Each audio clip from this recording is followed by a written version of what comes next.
So the title is Reckoning the Reality Revival.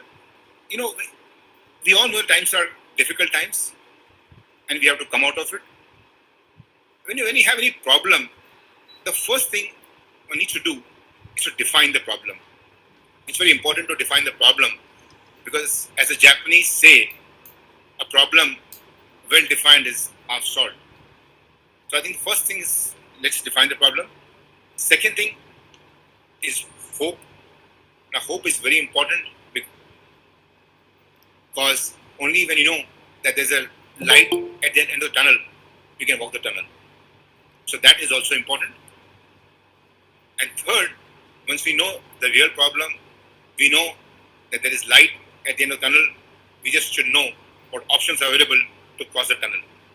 So that's the last thing we'll look at, and which is the crux of the entire presentation.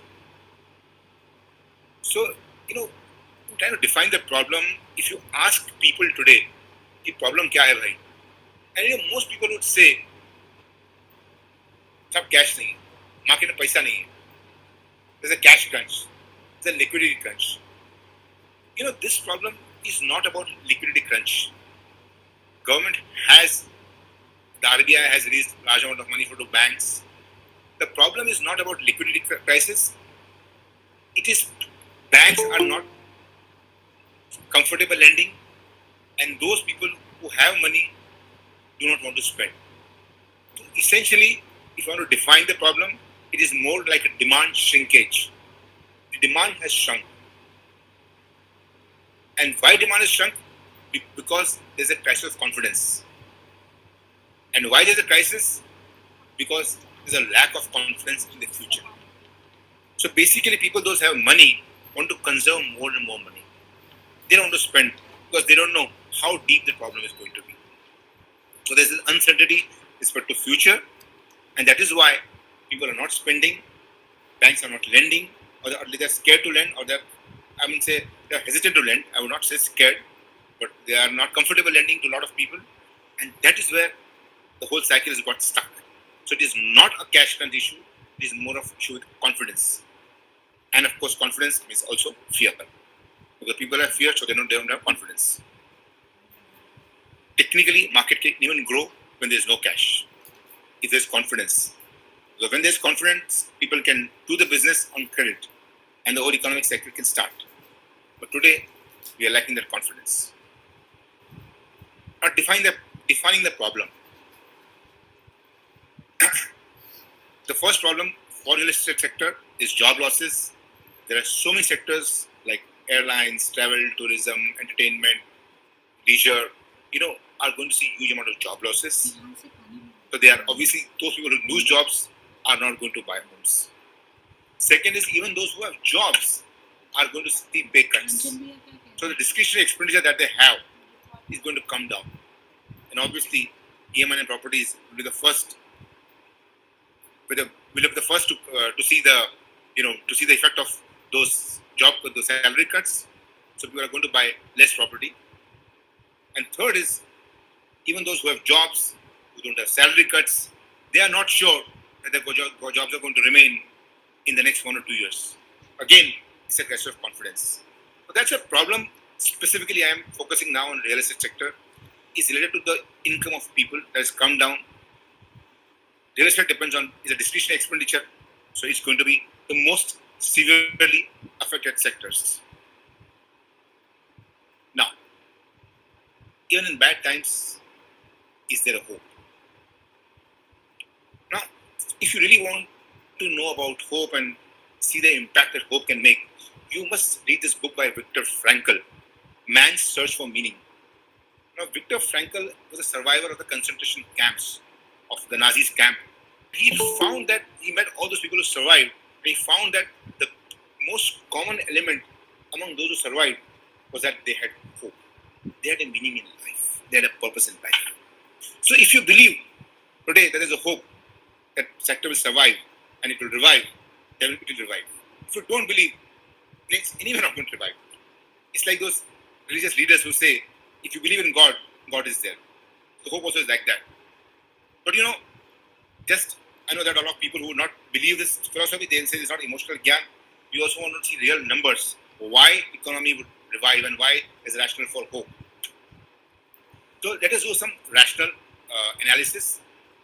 Now I am doing analysis of Indian market for 30 years. This is my proprietary analysis, and I have studied the market for 30 years. And what I have observed, all the slowdowns and boom times in Indian real estate. So basically, the first real estate boom in India came in 1993. And before every boom, you would see that there was a big policy measure by government. And big policy measure generally is a result of a crisis.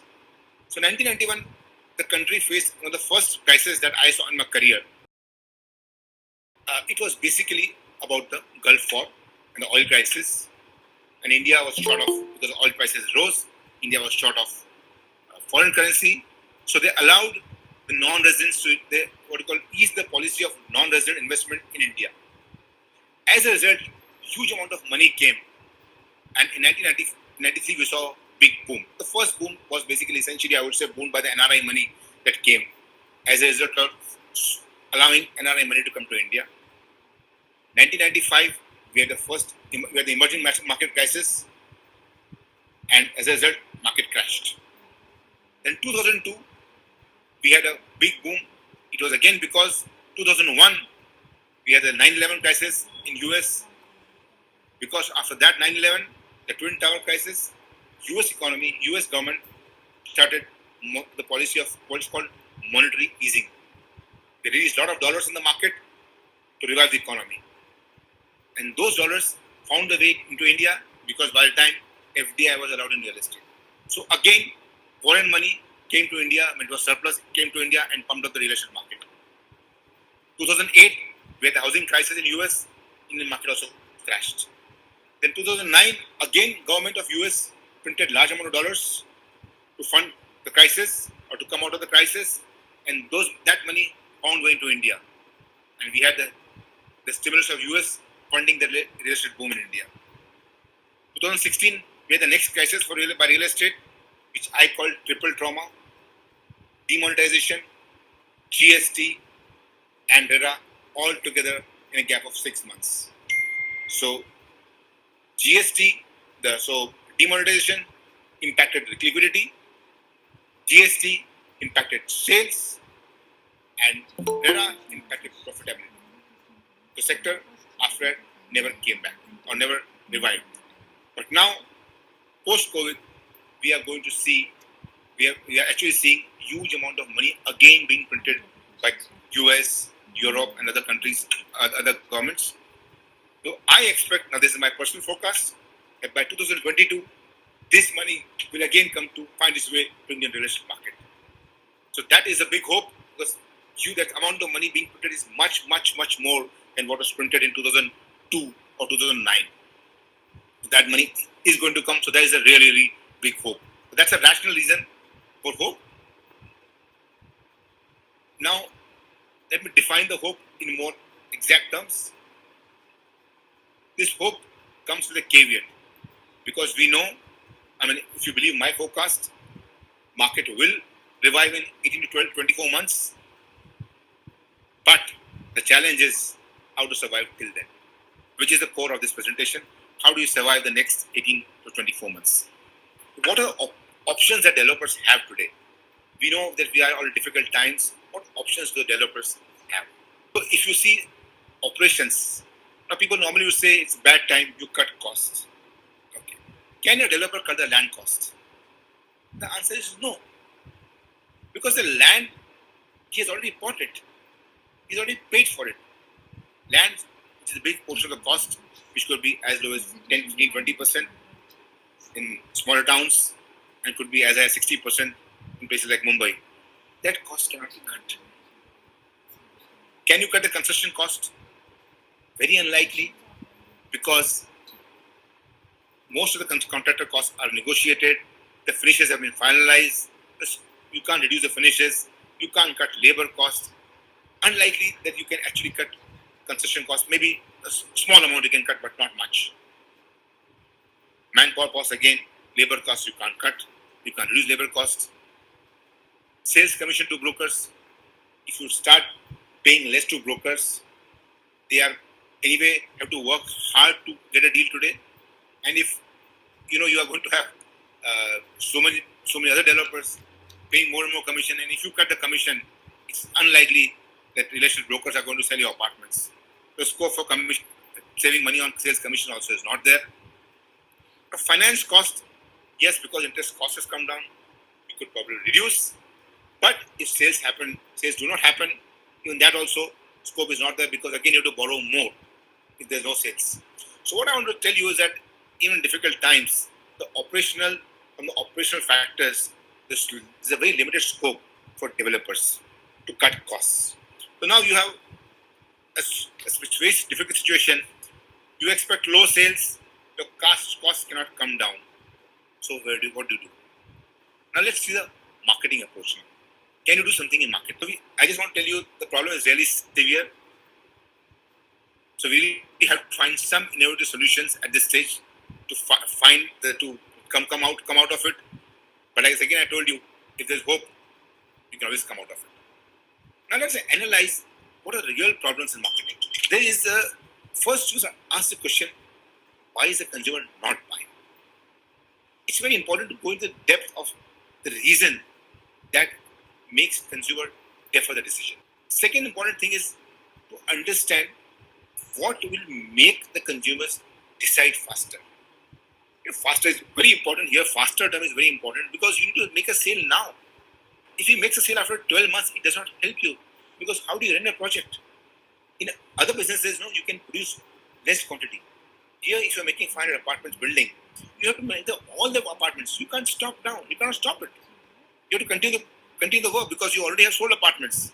If you don't make it, the previous customer will run behind you. So you are in a very cash-20 situation. You can't sell, you can't cut costs, and if consumers don't buy, you can't even fund your construction. So you have to ensure the customers not only buy, they buy right now. And the third important thing is that you have to see the other way, that if consumer is not buying, what is he losing? So you have to go into that real detailed analysis of consumer psychology, why he is not buying, why he is not deciding faster. Let us go one by one. Now, if you go and ask consumers why you're not buying homes, the first reason people will say is that I feel, or that some sector will say that I feel that I've heard that prices are going to fall. So if I buy today for 100 rupees, tomorrow it will be 90 rupees. So why should I buy today? Logical argument, and that's a real fear among consumers. So a lot of people are not buying because they feel prices are not going to come down. You will have a second set of consumers who will say that, I have a job today, but I'm not sure tomorrow I'll have a job or not. So I don't want to carry a load of having an EMI. So I fear that I'm not sure of my job, so why should I buy a property? Fair enough, good argument.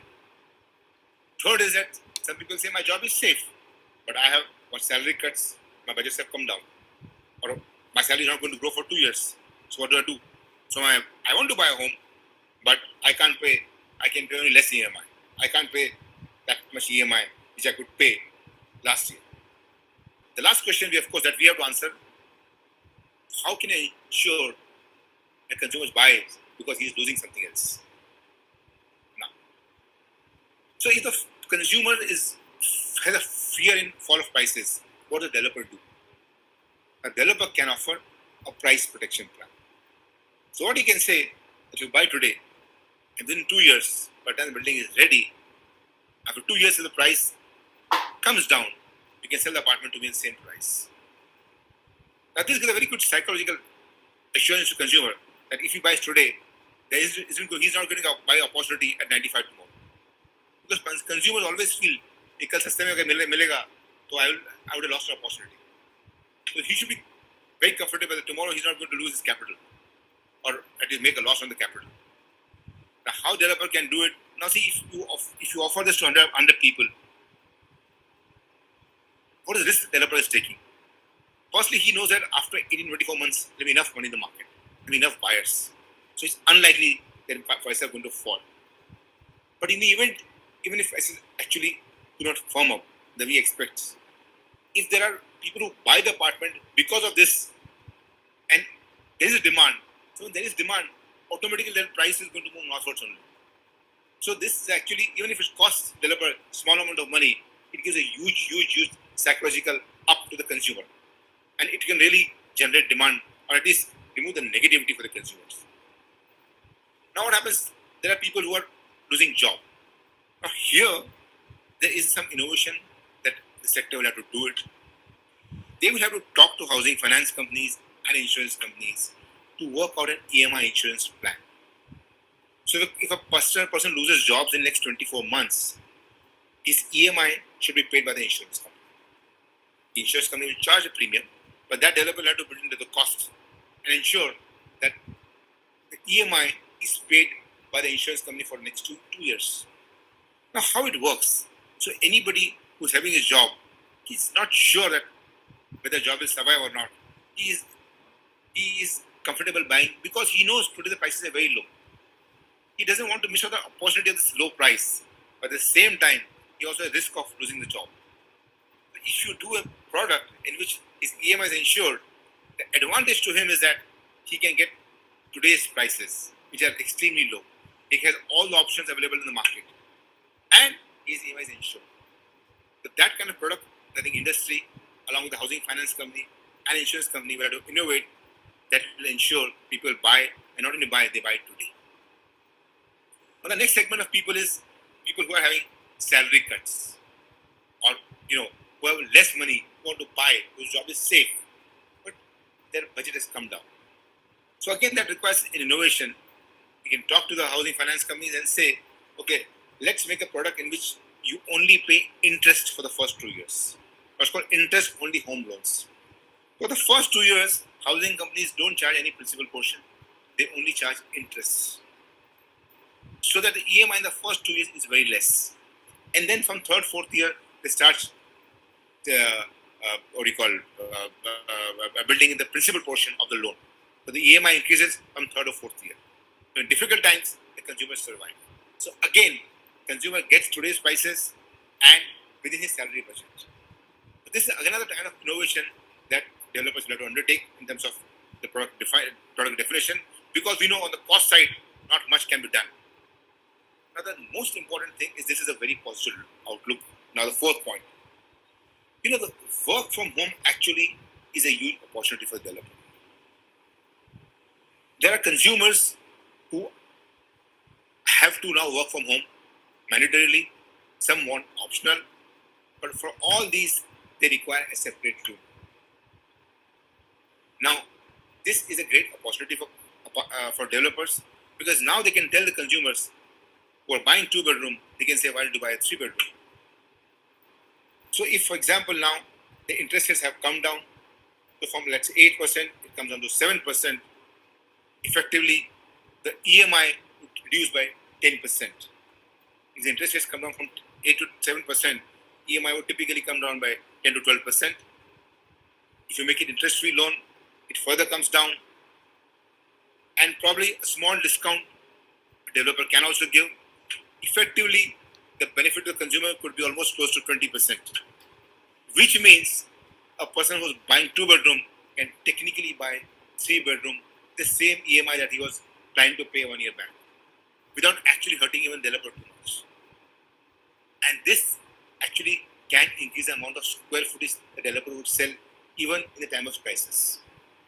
So basically, this is an opportunity in crisis that really the developer should exploit.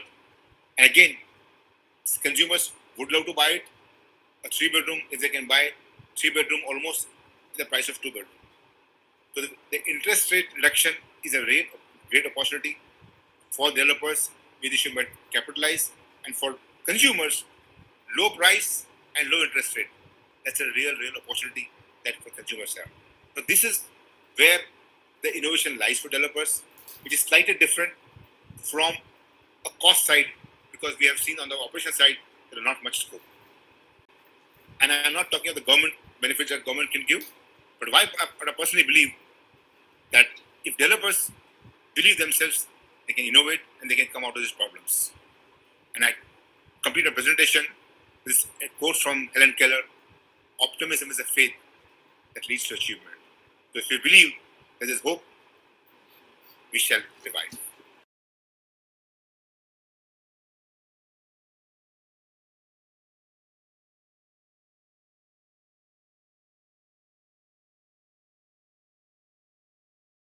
So now, a very interesting question. See what happened just before 9/11. There was a small Y2K boom in India. You know, I must mention that here.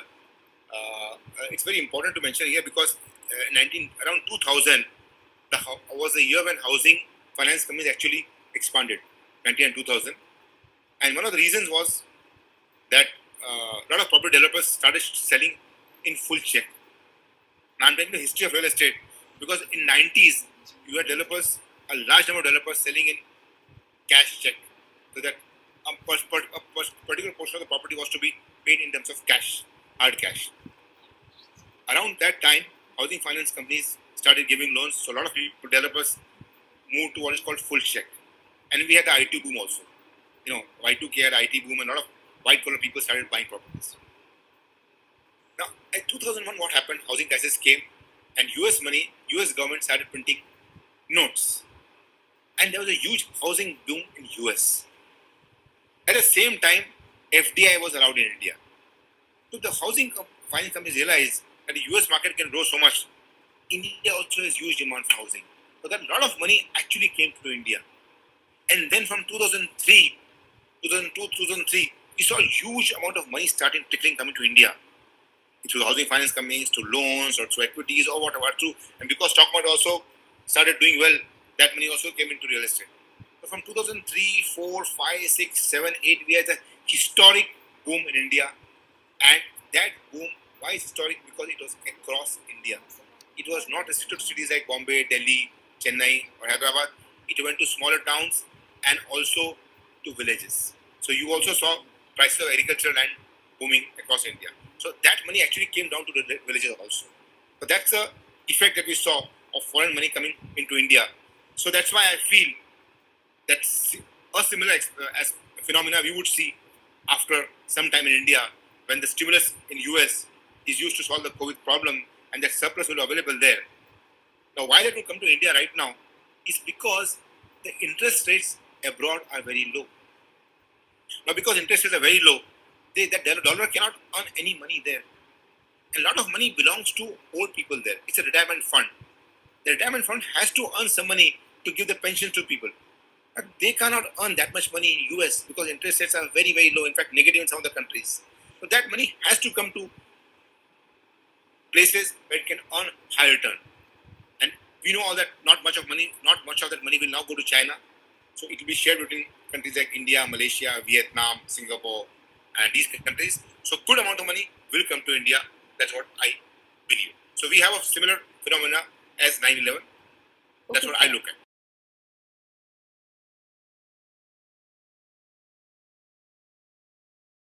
Okay.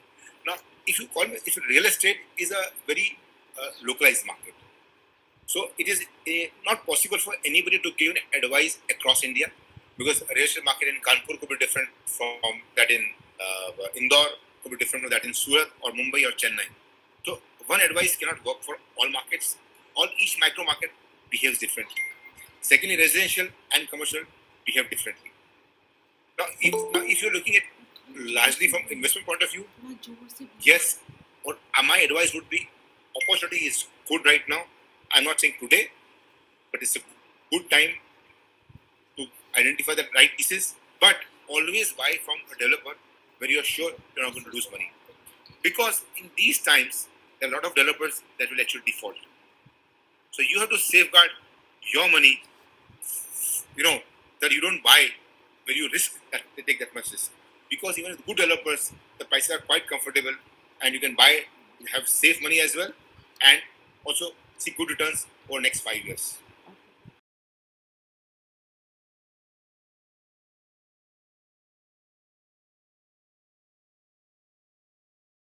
If you are looking at the sector, the biggest hope for the sector is today we have like about 20 million, let's say 2 crore households in India.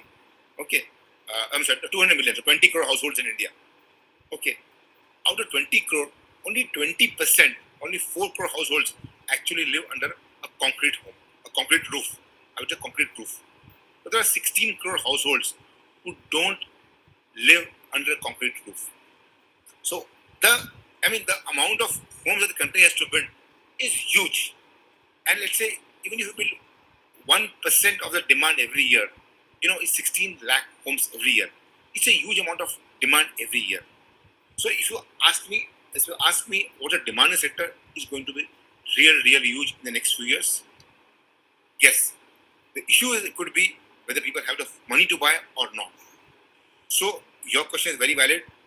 I would say that what is going to happen in India is that besides the ownership market, we will also see a good development of the rental housing, which never under which are never developed in India, because earlier people used to buy homes, and secondly there was rent control laws in India. So normally landlords were not comfortable renting out. Today, thankfully, most parts of India we don't have rent control laws, and most importantly, a lot of foreign money is available at a very low interest rates, which I just explained to you, because interest rates worldwide have fallen. So the yield expectation from rental property has come down. And another very important, today a lot of young people do not want to buy homes. They are today they are living in Kanpur, tomorrow they are in Allahabad, third day they will go to Calcutta. But the jobs are changing. They are mobile. They want to rent homes. So the demand for rental homes is going to increase significantly. So what we will also see is a rental market developing, which is going to be new development in Indian market. So basically, we will see both markets developing. People buying homes also, people renting out also. So as a sector, huge demand. But again, as an investment, again I told you, one has to be careful, because next 6 to 8 months or maybe 1 year, you will see a lot of developers defaulting. So demand is there, but being careful.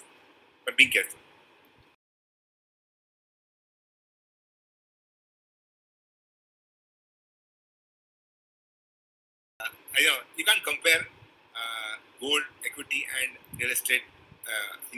Because equity is about high volatility and high returns. Real estate is medium return, medium risk. Gold is low return, low risk. So it is very difficult to compare. But let me tell you, if you have less money, you cannot buy property, you can invest in gold. I mean, of course, assuming comparing between gold and real estate. If you have larger money, then you can divide between these two. So, that's what I would answer. But as a long term, it is very difficult to answer. But yes, only thing I would try to differentiate with real estate is that real estate is in a way productive asset, because you can rent out and earn current income. Gold can never give you current income. So if your aim is to earn some current income along with capital appreciation, go for real estate. If your concern is liquidity, go for gold.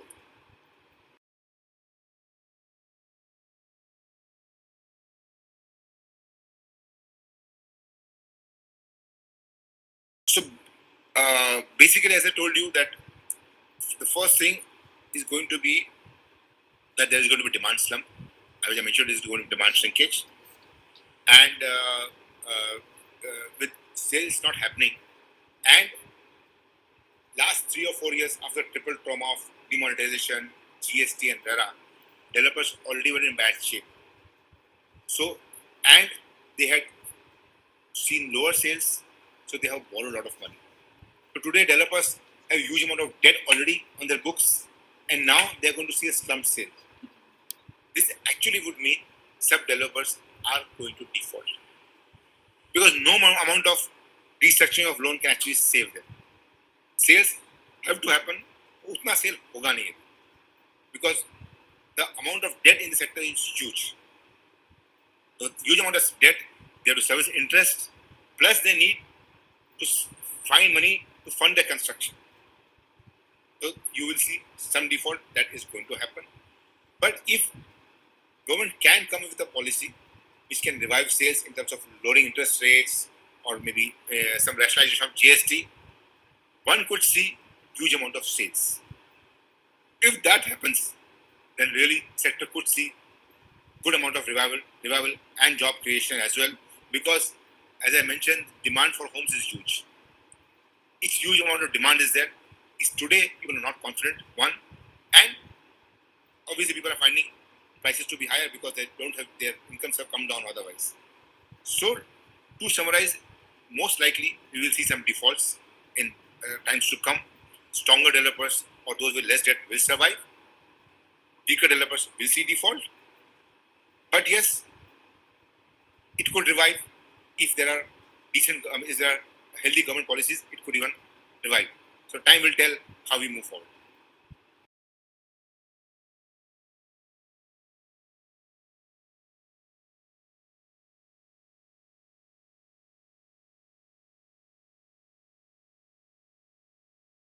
Okay, see, there are two issues. One is that is a labor issue.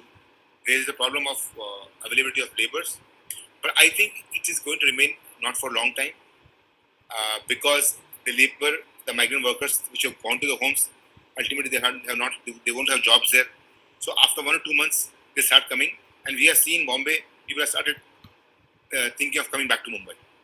Okay, or at least not going further out of Bombay. So I think the labor issue will remain there for some time, or longer time. Now, if the question refers to the demand, see, as I mentioned, the real problem is fear. People are scared of Corona, and that's why they're not taking decision. They're not coming out of the homes. Cinemas are not opening. So the fear will go away when the death rate comes down. Because if the death rate comes down, people know कि बीमारी तो होती रहती है. But if the बीमारी can be cause fatality, that really scares of people.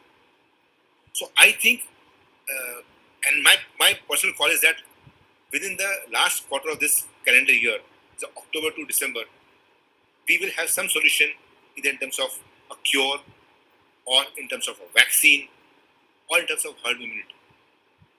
So those developers who have problem in labor, I think they should be able to find the solution problem in the next 2 months.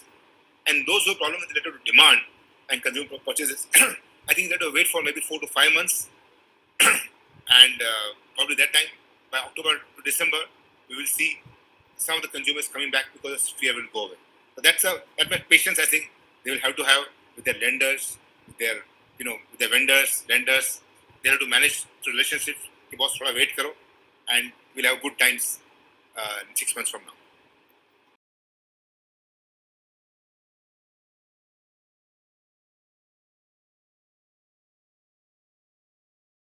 Okay, basically, I am not a film producer. Never qualified as a film producer, director, actor, or musician. I was an electronic engineer at IIT, so I knew about graphics because it was my project. But of course, after I did MBA, but engineering and math was my love, and I always was passionate about maths, physics, and engineering. And so this film was actually produced by Shapoorji Pallonji in 50s, and the copyright and all the rights were only with Shapoorji Pallonji. So बातें करते करते idea है कि let's do the film in color. But when we talk to people in Hollywood, they were doing colorization only for TV scale quality, and we thought Mughal-e-Azam color करना है तो has to big scale पे. It's a big film, and people should see a big screen. And big screen colorization requires a different kind of technology and different kind of memory spaces and processing space and software and all that. So then we waited for some time, and then somebody, he happens to be from Lucknow, and he has moved to Bombay, and it's called Rajiv. He came to me and said, I'm working on the software, and if you support me, we can develop the software, and we can develop technology, and Mughal-e-Azam can be the first film for colorization. So I liked the idea, and then I talked to my boss, let's do it. So then it just journey started, and we started, and we just, it was just thought we will make it and we'll release it, and it's for the love and affection. Because actually, इसका history ये था कि जब किया sir ने film बनाई थी 1950s में, तब 4 reel color में थी and almost 85% of the film black and white. And he actually wanted to reshoot the film in color, but the film had already taken 9 years in the making. And Madhubalaji also started becoming ill, so it was not possible to reshoot the entire film in color. His wish was actually not fulfilled. So our producers, my bosses, the Shapoorji Pallonji family, they said we actually should fulfill his wish. This wonderful film, it should not remain in black and white. So now let's do it. So that's how it started. And as I told you, when you do for a good cause, it always results in a good result. When the film was released in 2004, you will not believe, this film was released against a Shah Rukh Khan film, directed by Yash Chopra. Trust me, nobody would release a film against Shah Rukh Khan in those days. It so happened, both the films ran for 25 weeks in cinema. And after that, there has been no case where two films are released on the same day. In the last 16 years, no two films released on the same day and then for 25 weeks. So it's just a film की किस्मत है कि it's been successful every time. And I have been very, I would say, fortunate to have been worked on such a wonderful work. But of course, it was a great exercise, and we did launch in a big way. And we can talk hours on that, how Dilip Kumar Sahib came and how he felt, and the entire film industry was there to see the first film ever made from black and white into color in the entire world. And I was really happy that India could do it. And so it was a great experience. But of course, lot to share on that, on the tech front and marketing front. But that will take much more longer time.